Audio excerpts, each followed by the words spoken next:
They got you 2 more eyes and 4 legs to help. Cotton! This is Cotton. Oh. That's yours.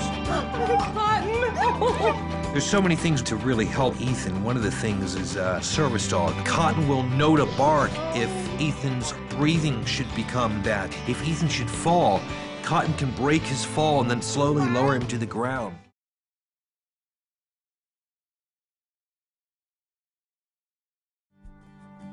When I see a dog and a child, working together and communicating and petting and nuzzling and, working out their complications with each other, it's a difference that you can't find anywhere else in any other kind of therapy.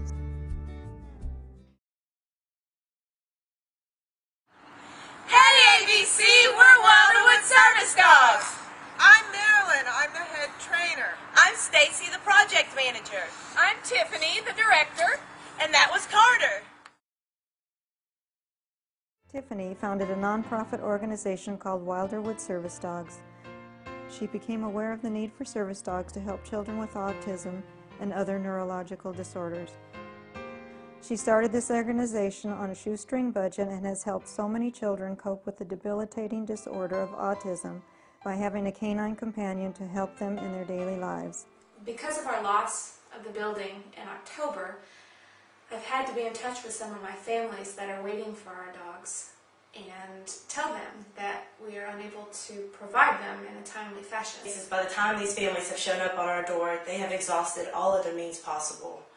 Financially, emotionally, stress, medical treatments, therapies, and they are just at their wits' end. And being able to help lift some of that financial burden for these families is an amazing feeling. I too found myself on Wilderwood's doorstep, financially exhausted, lost.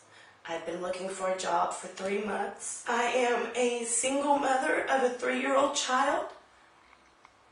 I had currently lost my home and have been living in my uncle's basement to be able to be closer to Wilderwood and to be able to continue doing the work that I do here. If it wasn't for Wilderwood, I don't know where I'd be. They gave me an amazing opportunity to grow, to continue to give back, and to help other families that are in need. David had just gone through a very significant med change, and in the process of that medicine change had become very psychotic, very, very violent, regressed in his behavior, was out of control. He'd hit, he'd kick, he'd bite, he'd stomp your feet, and he'd be continuous at this, and it was getting worse, and literally less than a month ago I thought I might have to put my child in a psychiatric hospital or group home placement. I'm not even sure I can get from Wisconsin to Tennessee to get this service dog, and yet when I'm sitting in the hospital room and I'm praying and thinking that this is exactly what he needs. Levi, who was an AKC Black Lab, was a great match for a young boy, a preteen boy. A lot of energy, very large dog, 85 pounds, and a very outgoing, kind of slobbery, labby personality. When David arrived, he was very aggressive. He was hitting and kicking our staff and his parents and running around the room and attempting to escape. And after a week, just 1 week of being attached to Levi, he rested quietly in the classroom. They played on the floor and gave kisses to each other and snuggled, and he was just almost a whole new child. These families are never off. They are constantly having to watch their children. They are constantly having to struggle and constantly having to fight for the things that we just take for granted. And I have the utmost respect, and it is a complete privilege for me and the staff at Wilderwood. I feel it is such a privilege to work with these families, because these are America's heroes. These are the amazing people that keep this country what it is, because long after I've gone to bed, they're still struggling with this day after day, and the little part that we can do to help that is what we're all about.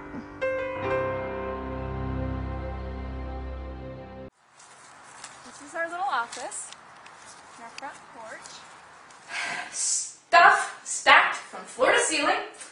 There's pictures of our dogs. This here is a folding table and an old yard sale chair that Stacy, our project manager, works from. And inches away is my desk, where I run the entire enterprise. Now, we don't have internet service because we can't run a cable all the way down my backyard. So the clients who contact me by email, we can't use the computer down here because it doesn't work. This is the side of our little office, and as you can see, it is supported on cement blocks. We do not even have a foundation, so the cold Tennessee air in the winter and the hot Tennessee air in the summer really makes conditions inside the office quite an adventure. In the backyard of my husband's and I property, there's zoning laws so that we can only have 2 dogs on property at any given time. This is our service dog Felix and our spokes dog Sandy, who are here with us today and making sure we follow the law and stay under our 2-dog limit.